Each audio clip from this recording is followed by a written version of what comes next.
The Johnson family. Tom, a 42-year-old accountant with a penchant for precision. Sarah, his 38-year-old wife, a beloved elementary school teacher whose warmth lit up classrooms. Their 12-year-old daughter, Emily, a soccer enthusiast with dreams of going pro, and their 9-year-old son, Liam, a bundle of energy obsessed with video games and nature, arrived at Yosemite National Park, California, for a meticulously planned vacation that had consumed months of saving and dreaming, every penny pinched to make this escape to the park's majestic cliffs and roaring waterfalls.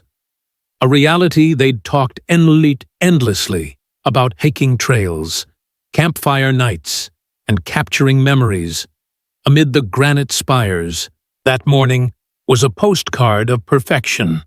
Sunlight filtering through towering pines, a gentle breeze carrying the scent of wildflowers, thousands of tourists buzzing around, snapping selfies and marveling at the scenery, none suspecting the darkness waiting in the wings. Tom posted a quick update on social media. Made it to Yosemite. Kids are losing their minds with excitement as they trekked toward Vernal Fall, where water thundered down in a misty cascade, spraying rainbows across the rocks. Sarah Ever. The family chronicler snapped a photo at 2:47 p.m., the four of them grinning ear to ear. Tom's arm slung around her shoulders, Emily and Liam clutching vibrant soda bottles from a nearby stand, their joy frozen in a frame that would soon become a haunting artifact, uploaded instantly to Sarah's cloud. It time-stamped their final moments together. Witnesses later reported seeing them near the viewing platform around 3:00 p.m. Security footage catching their casual stroll back to the parking lot at 3:15 p.m. Then, as if the ground had opened and swallowed them, they were gone. A detail about their rented silver Ford Escape, overlooked in the moment, unnoticed, until it was far too late. When the family didn't return to their lodge that evening, staff assumed they'd lingered on a trail, a common occurrence in Yosemite's sprawling wilderness. But by midnight, with beds untouched and luggage still neatly packed, unease turned to alarm. The lodge manager dialed authorities at first light, and the discoveries chilled responding officers to their core. The Ford Escape had vanished from the parking lot, absent from any of the park's visitor areas. All four cell phones powered off abruptly at 3:22 p.m., just 7 minutes after the last camera sighting. Credit cards showed no activity beyond the 2:30 p.m. soda purchase, and most unsettling, no one, not even Sarah's mother, who spoke to them daily, had heard of plans to leave the area. The first 48 hours brought a flurry of perplexing clues that defied logic. Detective Anna Carter, a 15-year veteran of missing persons cases, told reporters, 4 people, 2 of them young kids, don't just vanish into thin air. Her words heavy with conviction. The initial response was massive. Over 200 officers, search dogs, helicopters, and dive teams fanning out across Yosemite, scouring tourist hot spots, remote paths, and every crevice in between neighboring counties lent manpower, probing whether the family had strayed beyond the park. But 72 hours of relentless searching yielded nothing. No scraps of clothing, no abandoned gear, no trace of the car, no sightings. After 3:15 p.m., the case was officially tagged. A missing persons investigation, though privately Carter and her team braced for darker truths. Then came the first eerie clue, one that would gnaw at them for years. 3 days into the chaos, an anonymous call hit the tip line at 11:43 p.m. The voice claiming they'd seen the Johnsons' silver Ford Escape speeding down a rugged back road 30 miles from Vernal Fall. The license plate description matching perfectly, but the timing sent chills through the detectives. It was 4:30 p.m. on the day they disappeared, over an hour after their last confirmed sighting. Stranger still, the road led deep into the Sierra Nevada wilderness, a narrow, barely maintained track, No tourist family with children would choose. Why would they veer there? Police raced to the site, finding tire tracks that could belong to any vehicle. Yet, something else hinted the Johnsons weren't alone. That day, the trail plunged into one of the Sierra's most unforgiving stretches, not a hiking route or campsite, but raw, untouched forest where even seasoned adventurers hesitated to tread. Search teams with dogs pushed miles through tangled underbrush, only to lose the scent where dirt gave way to dense grass and fallen logs. Helicopters circled for days, their infrared scanners useless against the thick canopy and summer haze. Ground crews noted snapped branches and trampled foliage, but nothing definitive. It was as if the wilderness had erased every trace of the family after 2 weeks of grueling efforts. Authorities scaled back the terrain, too vast and treacherous to sustain. Unaware that the truth lay just 300 yards from their stopping point, the Johnson disappearance exploded into national news. Nightly broadcasts flashing their smiling photo shared millions of times across social media, sparking a flood of tips, sightings at gas stations across 3 states, claims of spotting them at amusement parks, malls, even a train bound for the coast. Each lead chased with fervor, only to collapse into dead ends. Some from attention seekers, others honest errors. The most promising came from a trucker insisting he'd seen Tom at a Nevada diner, but grainy footage revealed a stranger with a passing resemblance. 6 months in the FBI joined, bringing heavier resources, yet the mystery held firm. All the while, the forest was subtly shifting, concealing its secrets. Investigators dug into the Johnsons' lives, peeling back layers for any hint of motive, but found an achingly normal family.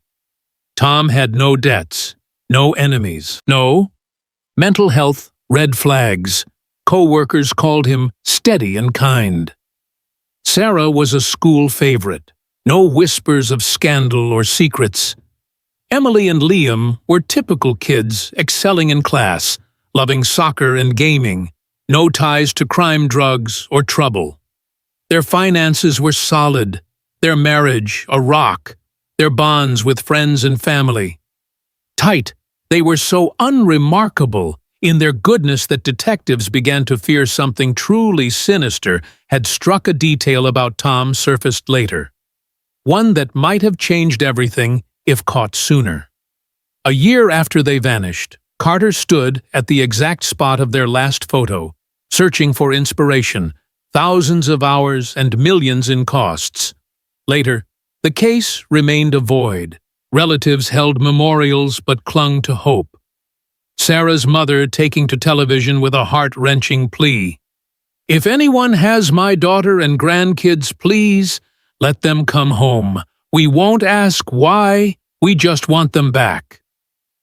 Her words echoing across millions of screens, yielding nothing.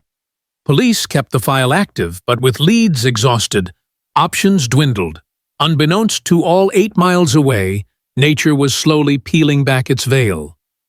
2 years on, the Johnson case cemented itself among America's great unsolved mysteries. Crime documentaries dissected it.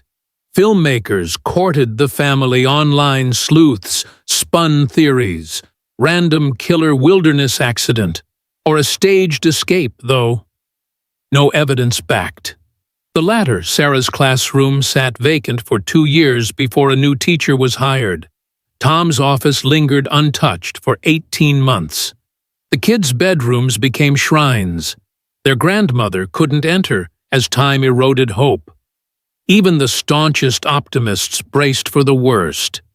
But a technological breakthrough was poised to rewrite the narrative. Michael Reed, a 34-year-old wildlife ecologist and drone operator, was contracted by the National Park Service to survey forest recovery in areas scarred by recent wildfires. An 8-year veteran of aerial mapping, Reed flew precise grids to capture every detail of America's wildest corners, tasked with documenting a fire-ravaged section 40 miles from Vernal Fall, where blazes had toppled trees, opening sunlit clearings for the first time in decades.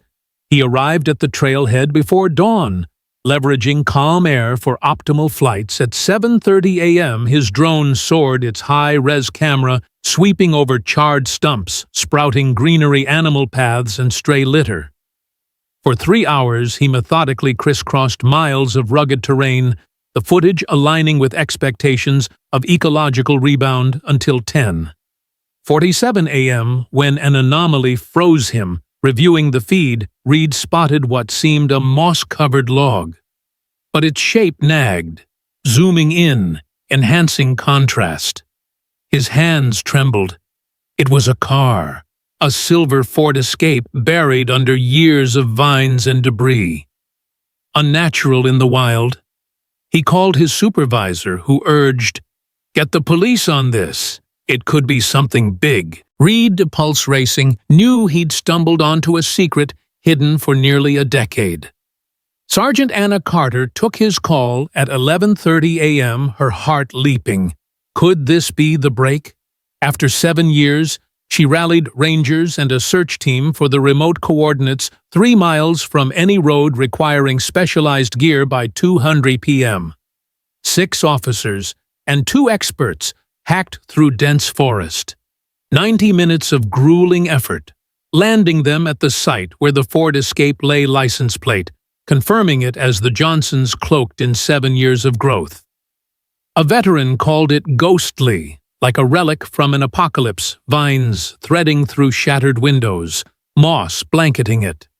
The team secured the area, summoning forensics. The question wasn't how it got there, but what lay within. By dusk, floodlights bathed the scene as Dr. Elena Gomez, a forensic veteran, began cataloging her team, peeling away vegetation, logging. Every leaf, as night fell, LEDs glowed. Opening the driver's door, shifted the case's core inside, were Sarah's purse, the kids' backpacks, Tom's wallet, no bodies, but signs of struggle. Screamed the driver's seat too far back for Tom steering. Wheel-gouged upholstery dented from restraints. Gomez swabbed and snapped photos, smashed windows, letting nature invade the trunk. Held the darkest truths, duct tape zip ties, a crowbar, and blood-stained clothes. Emily's tee and Liam's shorts. Gomez called for backup. The Johnsons hadn't wandered off. They were victims of violence. Where were they? Were they alive? The evidence roared crime, sparking a massive search. But the forest held tight, the truth just beginning to surface. 7 years of agonizing silence had shrouded the Johnson family's disappearance, turning it into one of those haunting, cold cases that lingered in the collective memory of America, whispered about in true crime podcasts, and debated endlessly on online forums, where amateur detectives spun wild theories, ranging from a tragic hiking accident to alien abductions or even a deliberate family vanishing act to escape some hidden debt. But none of it held water under scrutiny. The Johnsons were the epitome of an average suburban clan. No skeletons in their closet. No financial red flags waving in the wind. Tom had been a steady provider, Sarah a pillar in her school community, Emily and Liam, just innocent kids with futures full of promise, cut short in the blink of an eye. Their story faded from headlines as time marched on. But for the relatives left behind, the pain never dulled.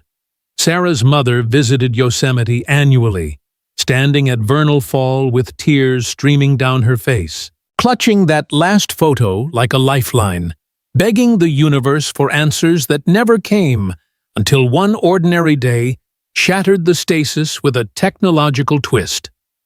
No one saw coming.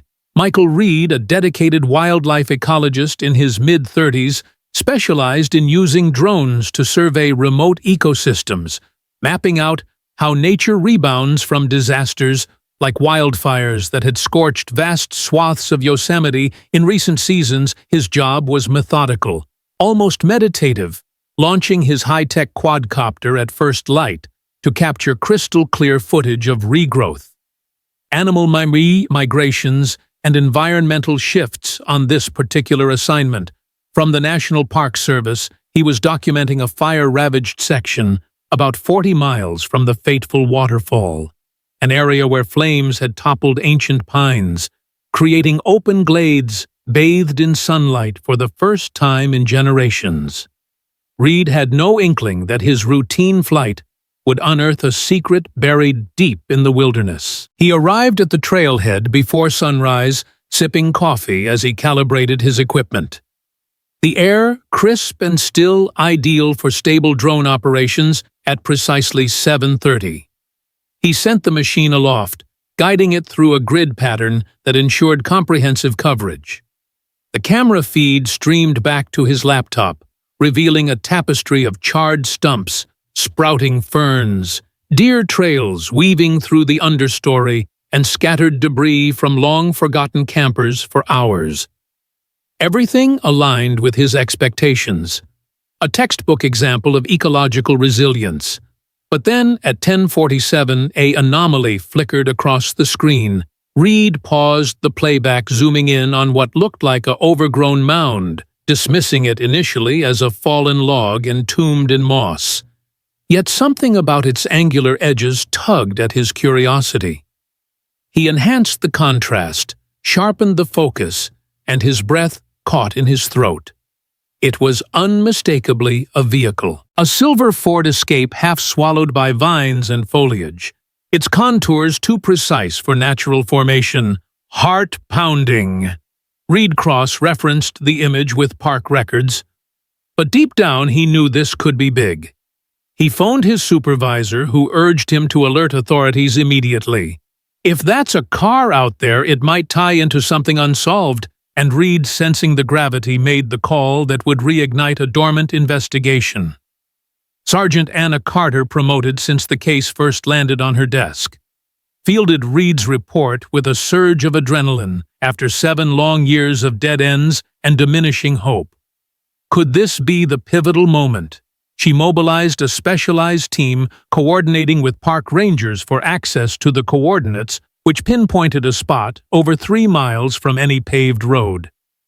Demanding rugged gear and endurance, by early afternoon, a squad of 6 officers and 2 wilderness experts plunged into the thicket, machetes slicing through tangled brush. The hike was brutal, 90 minutes of sweat and scratches, but when they crested the final ridge there, it was the Ford Escape, entombed in nature's grip.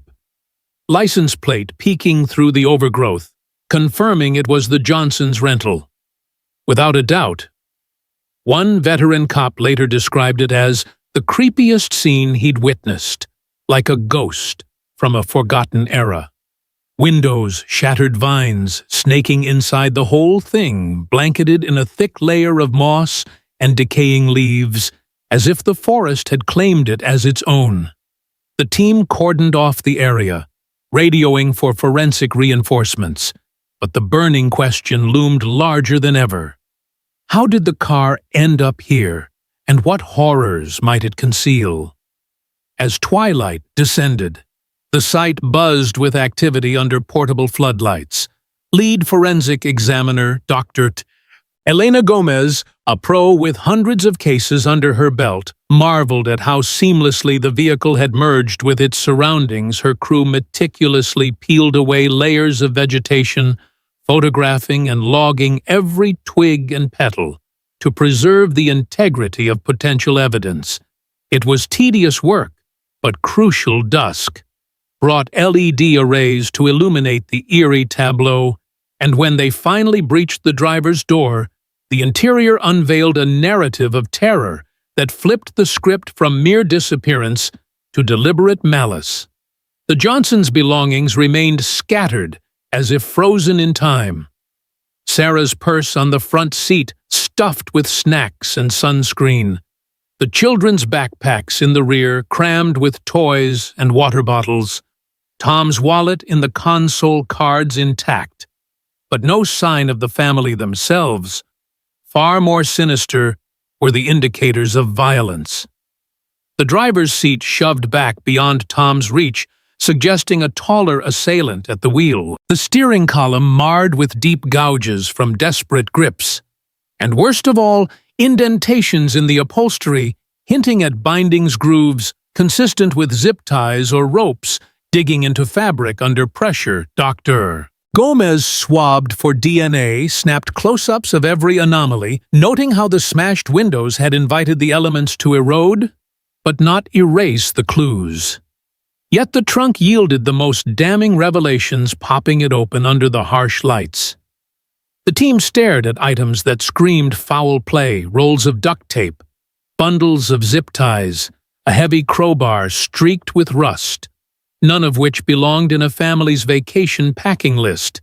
And amid the tools, shredded garments, Emily's favorite graphic tee, and Liam's soccer shorts, both crusted with dark stains that preliminary tests flagged as blood. Gomez summoned additional specialists on the spot. The evidence painted a grim picture. This wasn't a mishap in the wild or a voluntary exit. The Johnsons had fallen prey to calculated brutality. But if their bodies weren't here, where had they been taken? And might there be a chance, however slim, that they survived? The confirmation of criminal involvement triggered a massive escalation. Law enforcement descending on the region with over 300 personnel, including FBI profilers and cadaver-sniffing K9 units ground. Penetrating radar swept for shallow graves, infrared-equipped choppers buzzed overhead. Through the nights, the search radius expanded to 8 miles, every hollow and thicket probed. But 6 grueling weeks later, the forest yielded nothing more, no remains, no further artifacts. As if mocking the effort with its impenetrable silence, all the while back at the lab. Forensic wizards dissected the car's secrets, piecing together the nightmare of that summer afternoon. DNA from the bloodied clothes matched Emily and Liam, shattering any lingering illusions of safety, but traces of 2 unknown males mingled in neither in any database, complicating the hunt. Fingerprints on the restraints drew blanks too. Yet the tools traced back to a hardware chain, prompting a deep dive into surveillance tapes from nearby stores. Hours of grainy footage reviewed until a hit emerged days before the vanishing. A nondescript man in his 30s, average build, dark hair, bought the exact items in Fresno paying cash, but caught on camera, looking twitchy, sweating bullets in the AC over the shoulder. Glances like he expected pursuit. The clerk recalled him vividly for that. Paranoia detectives blasted the image nationwide, pleading for tips. And within a day, a whispery voice on the hotline cracked the facade. An ex-girlfriend identifying him as David Miller, a true crime junkie with a morbid fixation on vanishings. She'd dumped him over his dark fantasies, providing an address in the rural fringes, 60 miles out. Warrants, flu surveillance kicked in, and the observations painted a portrait of isolation and oddity. David holed up in a ramshackle cabin ringed by woods, perfect for secrets.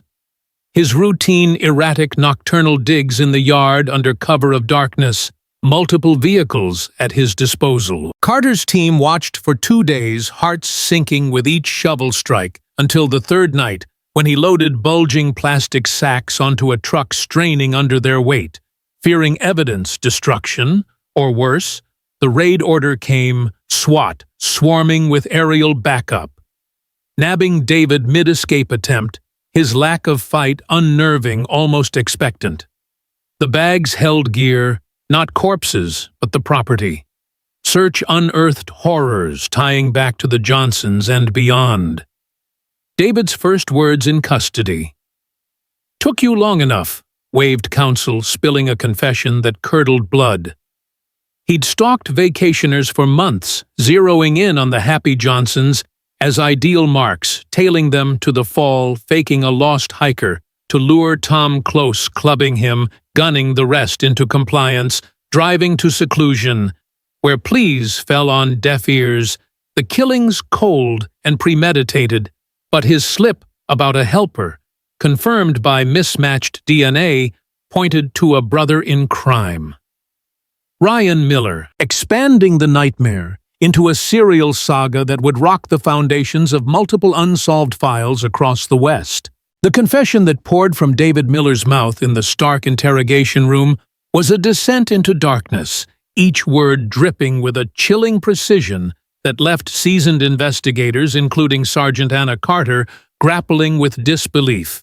His calm demeanor under the harsh glare of fluorescent lights was unnerving as he waived his right to an attorney, choosing instead to unravel the horror of the Johnson family's final moments with a detachment that bordered on inhuman. He described how he'd spent months prowling Yosemite's trails, studying families, with a predator's patience, selecting the Johnsons because their happiness was palpable. They glowed with it, made them perfect. He said, his voice flat, no trace of remorse as he recounted trailing them from their lodge to Vernal Fall, memorizing their routines down to the smallest detail, like how Tom always checked his phone for weather updates, or how Sarah fussed over the kids' sunscreens, waiting for the parking lot to thin before approaching Tom with a fake map posing as a lost hiker in need of directions the moment Tom leaned in to help ever the Good Samaritan. David struck without hesitation, a lead pipe hidden in his jacket cracking against Tom's skull with a sickening thud that echoed in the mostly empty lot. Sarah's scream cut short by the glint of a concealed pistol pressed against her side, herding the terrified family into their own Ford Escape like cattle to slaughter. Emily and Liam clinging to each other wide-eyed and silent, their small bodies trembling as David barked orders, forcing Tom blood trickling down his face and blurring his vision to slide over to the passenger seat. While he seized the wheel, the gun now pressed firmly to Tom's ribs, driving them out of the tourist hub onto the desolate back road that an anonymous caller, a casual hiker who'd glimpsed the car speeding by, but dismissed it as nothing unusual, would later report. Sarah's desperate whispers to the kids, promising that everything would be okay, that they just needed to stay quiet, and it would all pass, were silenced by David's snarled threats. His plan, he claimed in that cold room, was initially a simple robbery, something to fund his drifter lifestyle, but their clear view of his face, the way the children stared at him with unblinking terror, changed everything in an instant. Couldn't let them walk away. Not after that, he said, matter-of-factly steering deeper into the Sierra's wild heart, the road narrowing to a rutted path flanked by dense pines and jagged rocks, to the very clearing where the car would lie hidden under nature's blanket for 7 long years. There he slammed on the brakes, forcing them out at gunpoint, Tom pleading hoarsely through his pain, offering their wallets, phones, even the keys to their home back east, anything to spare his family from whatever nightmare this stranger had in mind. Sarah begging on her knees for her children's lives, vowing eternal silence, promising they'd never breathe a word. But David's mind was set. His eyes cold as steel zip ties and ropes pulled from his backpack, binding their wrists with practiced efficiency, marching them single file through tangled brush and over fallen logs to a natural sinkhole he'd scouted weeks prior during solitary hikes, concealed by thick ferns and overhanging branches that made it nearly invisible unless you knew exactly where to look.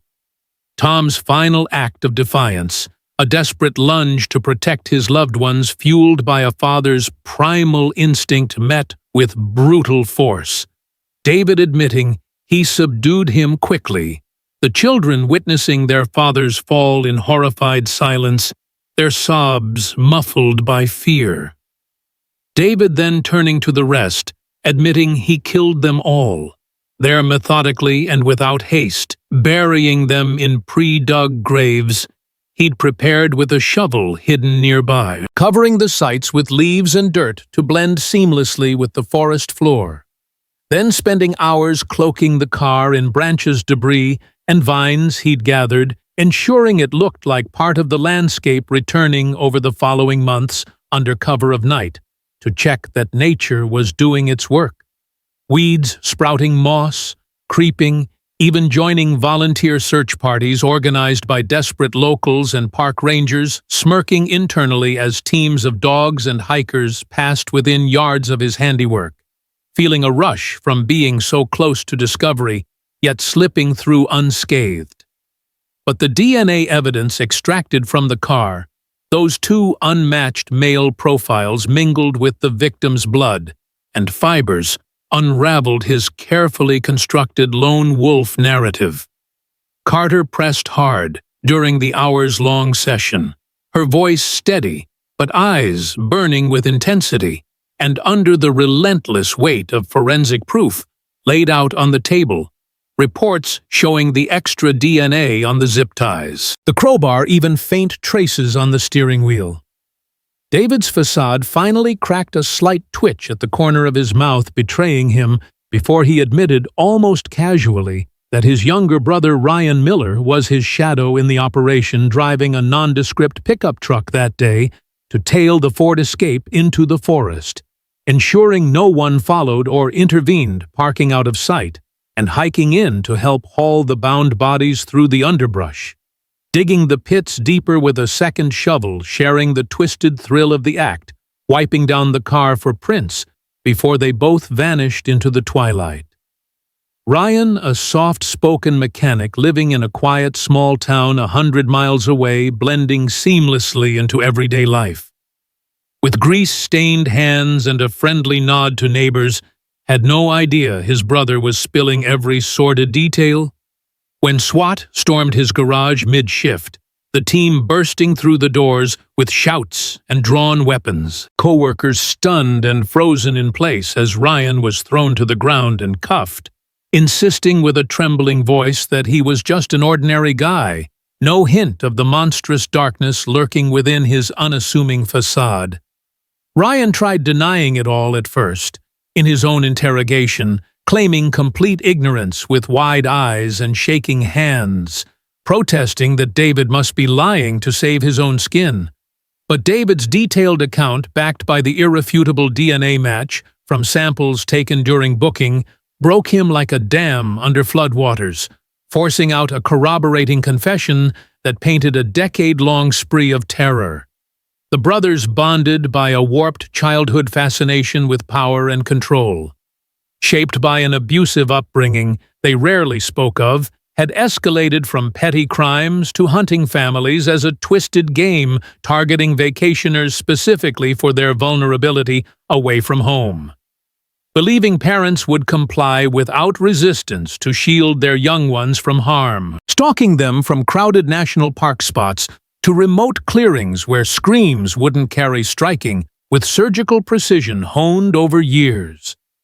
Most victims hailing from out of state, their disappearances filed in separate jurisdictions without cross-communication, explaining why no one ever connected the dots until this breakthrough. The Johnsons standing out as their boldest mark.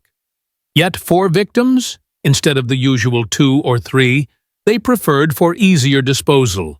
The ensuing media storm and massive search efforts, likely their undoing by keeping the case in the public eye far longer than anticipated, preventing them from striking again.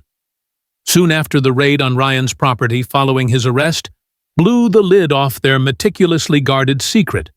A hidden compartment in his garage, concealed behind shelves of tools and auto parts, revealing a trove of trophies that turned stomach's driver's licenses from a Texas couple who vanished without a trace on a romantic park hike. A delicate locket, engraved with initials from New York newlyweds, lost forever in the Rockies during what should have been their honeymoon.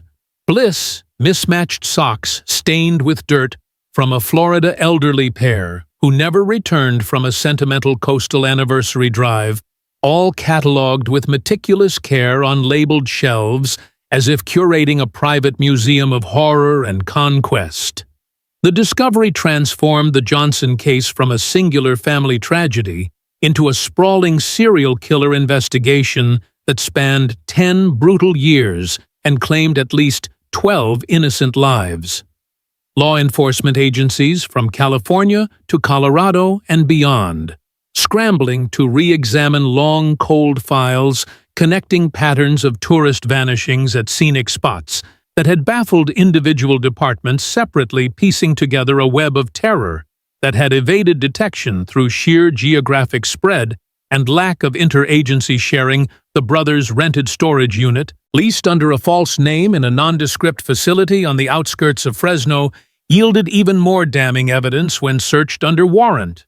A fully stocked kill kit assembled with chilling forethought, including sharpened knives for quick work, heavy-duty zip ties for restraints, collapsible shovels for burial, black body bags for transport, and bottles of industrial chemicals designed to accelerate decomposition and erase traces, all organized in labeled bins like a professional's toolkit, and detailed maps of remote areas across the western states, pinpointing disposal sites with red X's marked in permanent ink, chosen for their inaccessibility and low foot traffic.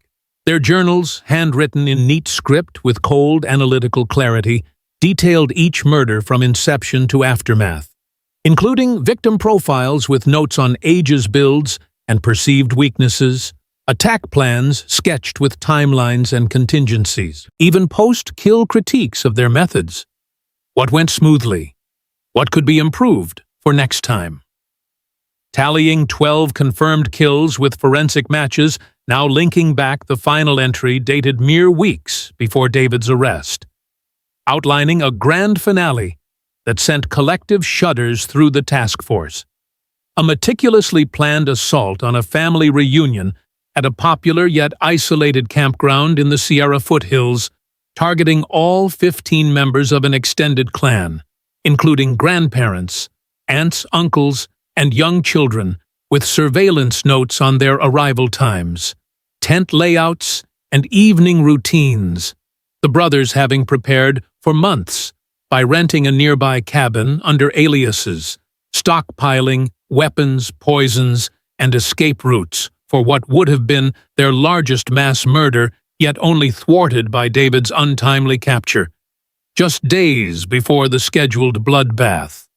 The revelation stunned the entire task force, recasting the entire case not just as solved mysteries but as a near-miss catastrophe that could have claimed even more lives.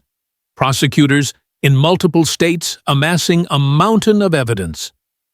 DNA profiles, recovered, trophies, the brothers' own confessions captured on video, while victims' families grappled with the unbearable truth. Finally laid bare. Sarah's mother, her voice breaking during a late-night call with Carter, whispered, "We prayed every day for answers. But this is a nightmare beyond anything we could have imagined. How do we live with knowing such evil touched them?" David remained stoic and unyielding in custody, staring blankly during follow-up interviews, while Ryan dissolved into blame, shifting tears, pointing fingers at his brother as the mastermind. But justice loomed on the horizon, promising a long overdue reckoning for the countless lives they had stolen without mercy, as the full horrifying scope of their decade-long reign of terror began to unravel, thread by thread, setting the stage for trials that would sear the nation's conscience and force a reckoning with how such monsters had operated undetected for so long. The trials of the Miller brothers gripped the nation like a vice, turning courtrooms into theaters of raw emotion and unyielding justice. David's proceedings kicking off in a packed federal courthouse, where the air hung heavy with anticipation, relatives of the victims crammed into the gallery, their faces etched with years of unresolved grief, reporters scribbling furiously as the prosecution laid out a damning tapestry of evidence. DNA links the kill kit's gruesome inventory journals chronicling each murder with clinical detachment, and David's own chilling confession replayed on audio, his voice flat and remorseless as he described selecting families Like items off a menu, the Johnsons' photo projected larger than life. Their smiles a stark contrast to the horror he inflicted. But it was the victim impact statements that cracked the facade of stoicism in the room. Sarah's mother taking the stand with trembling hands, her voice breaking as she recounted the void left by her daughter and grandchildren. They were my world, stolen in an instant by this monster, tears flowing freely. Other families echoing the sentiment. A Texas father speaking of his twin girls' unfinished lives. A New York widow clutching her husband's ring as she detailed the honeymoon. Turned to eternal separation. David sat impassive, no flicker of regret. His defense attorney pushing a narrative of mental instability rooted in childhood trauma. But David himself sabotaged it on the stand, testifying with a detached arrogance that alienated the jury. I chose them because they were easy, happy families make the best prey, he said, comparing his acts to hunting trips. Claiming no guilt. Just bad luck for the victims. The prosecutor pounced, using his words to paint him not as insane, but as pure evil, a predator who relished the power after mere hours of deliberation. The verdict rang out guilty on all counts. 12 first-degree murders, kidnappings, conspiracies, the judge sentencing him to death with a scathing rebuke. You embody the darkest impulses of humanity and society. Demands the ultimate penalty. Gasps and sobs filled the air. Sarah's mother collapsing into hugs from fellow survivors, feeling a sliver of peace as David was led away in chains, staring blankly ahead, unmoved by the finality. But Ryan's trial, 6 months later, unfolded differently, his legal team framing him as the manipulated pawn dominated by his older brother since boyhood, presenting therapy records of abuse and control that twisted Ryan into compliance. He feared David more than the law, his lawyer argued, Ryan taking the stand with feigned remorse, tears streaming as he claimed coercion. I never wanted this. He made me, but the prosecution dismantled it piece by piece, journal entries showing Ryan suggesting targets sourcing the kill kit, even proposing the trophy collection as mementos. Evidence proving he was an equal architect, not a reluctant tag-along. The jury, after 2 full days wrestling with the nuances, convicted him across the board, but recommended life without parole over execution, citing David's dominant role. The judge concurring, sentencing Ryan to rot in a maximum security cell. The disparate outcomes reflecting the brothers' dynamics, while ensuring neither walked free, with both behind bars. The victims' families exhaled a collective breath held for a decade. The Johnson saga, concluding not with triumph, but weary relief. The ordeal reshaping how America tackled missing persons, sparking reforms in interagency data, sharing FBI task forces, now scanning for cross-state patterns that might have flagged the Miller's spree. Earlier drone technology elevated to standard protocol in wilderness searches, training programs incorporating the case as a masterclass in persistence. How a single aerial glimpse pierced 7 years of shadows. A memorial rose near Vernal Fall, a serene stone plaza, overlooking the cascade engraved with the 12 names, gardens blooming eternally in their honor. Families contributing tokens, a soccer ball for Liam, a teaching apple for Sarah, rings and photos from others, transforming it into a sanctuary of remembrance where visitors left flowers and notes. A beacon, reminding that behind every statistic are shattered lives, and in the storage unit's depths, investigators unearthed poignant artifacts, unsent letters from victims.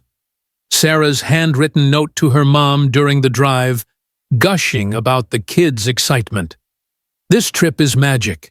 Can't wait to share the stories, sealed in her purse as a surprise. Other mementos like postcards and journals, offering final glimpses of joy before the abyss, providing solace amid sorrow. Sarah's mother cherishing the words as a last embrace. The healing process unfolding slowly. Support networks forming for serial killer survivors. Advocacy. Pushing for better alerts and tech integration.